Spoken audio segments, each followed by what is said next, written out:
like that. Live and local with coverage you can count on. This is WNEM TV5 News at 5:30. Mid-Michigan is ready to play ball. Festivities for the annual Midwest League All-Star Game are underway, and we have total team coverage.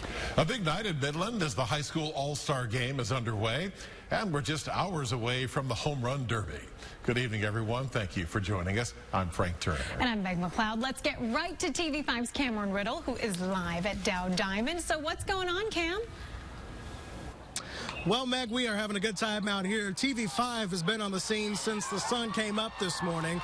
And our good friend right here, Cody Kaczynski, is our new reporter. And you've been having some fun out here with the tailgaters all day, right? Yes, I have. I actually got to play some cornhole or beanbags, whatever you want to call it, this morning. I did pretty well. The bags were a little wet because it did rain, but I got one in. So I got a point for my team. So this morning's tailgating was very fun.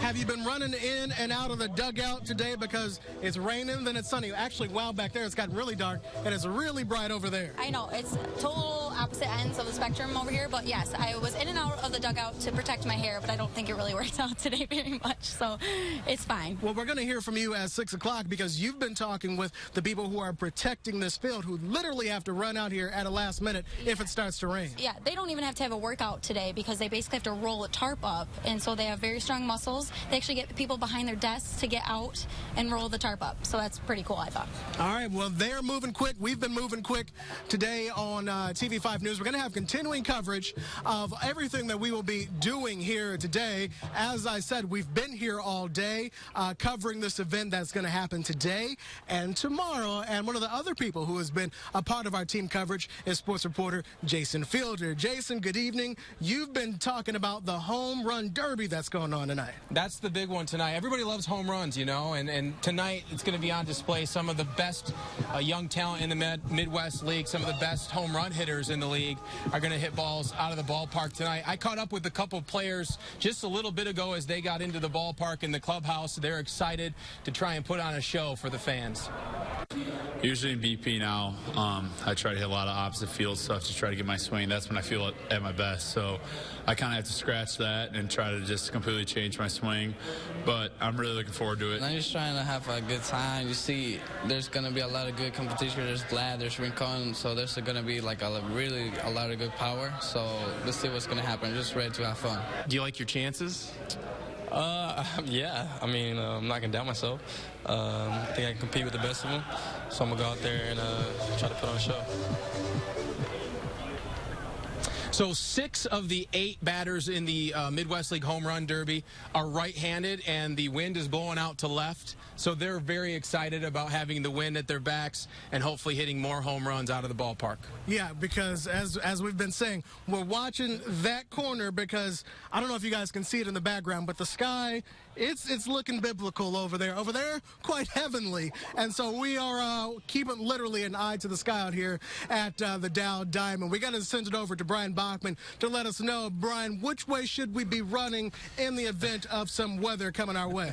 Well, Cam, if storms do come through the Midland area, you're certainly going to want to head straight for the concourse. You want to get there pretty quickly, as you saw from that shot there with Jason and Cam at Dow Diamond. There are some darkening skies to the north of Midland, and many of us, in fact, seeing a lot of darkening skies around the region tonight. Let's take a look at the First Warn 5 pinpoint Doppler radar, live as always from MBS in 3D. And you can see it's just been one of those days where you add a little bit of sunshine to the mix. Things are unstable enough, and these things are popping off like firecrackers all across the thumb, trailing back through parts of the Tri-Cities, and then generally running north of US 10. You folks along I-69, you're actually sitting in very good shape right now. So if your commute's taking you through Flint, Lapeer to Owasso, you'll be in good shape, but you'll want to pay close attention to the situation. Let's jump a little bit closer to Midland, though, as we've been watching that storm that Cam was just referencing with those darkening skies kind of dancing around the north end of town. Of course, here's the city itself, Dow Diamond, right about here at the point of the arrow. So you can see for now a lot of that activity is running north of the city, but we look a little bit farther to the west,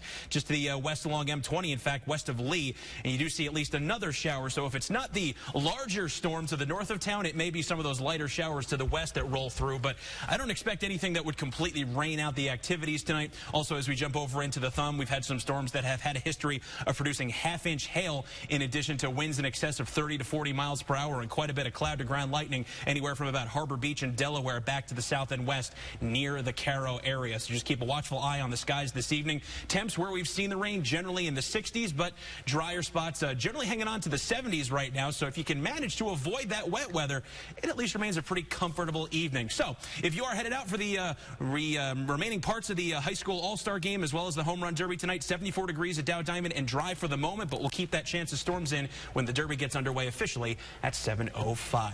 We'll send it back to everybody at Dow Diamond. That's your bag. All right, thank you, Brian. We are back live here at Dow Diamond. Sports Director Scott Johnson is joining me now. Scott, for folks who have never been out to an all-star game, this is the first time the game has been back here in Midland since '08, and so a lot of people don't know that you've got teams from all across the Midwest, as far away as Iowa. I remember you said Wisconsin that are here, all playing just for fun today. That's right. We got 16 teams in the Midwest League, and a variety of states, all kind of the Great Lakes states, if you will, where these teams all hail from. Bowling Green, of course, and then you got the Lansing, and then you got the West Michigan, which is Grand Rapids. So there's a huge footprint here as far as the Midwest is concerned, as far as the team representation is concerned, and they're just sending their best guys here out to shine today. It's a big deal, but explain for the city of Midland how big a deal this is to have something like this right here being hosted in our backyard. Well, there's no question about it. You look at it, there's like 120 teams. There's several different leagues, but there's only so many of these all-star games a year, and to have two of them here within a decade is kind of unique for the Loons. They were able to take advantage of another city that didn't want to refuse to host it this year, so the Loons stepped in and said, yeah, we'll take that. And of course, if you haven't been out to Midland and seen a Loons game, you are missing one of the best ballparks in all minor league baseball. It is just it's 10 years old now, but it is still just a gorgeous stadium, and it is still one of the top minor league stadiums in all the country. All right, that's exactly what I was going to say. I've been to only a few other minor league stadiums, and this one ranks in my top. Again, we're going to stay on here all night long on TV5 for our total team coverage of the Midwest All-Star League. We've got so much more coming up your way tonight on TV5 News at 6. Megan Frank, back to you. All right, thank you very much, Cameron and Scott. Stay with TV5 News at 6. We'll have much more on the Midwest League All-Star Game and the Home Run Derby. And if you're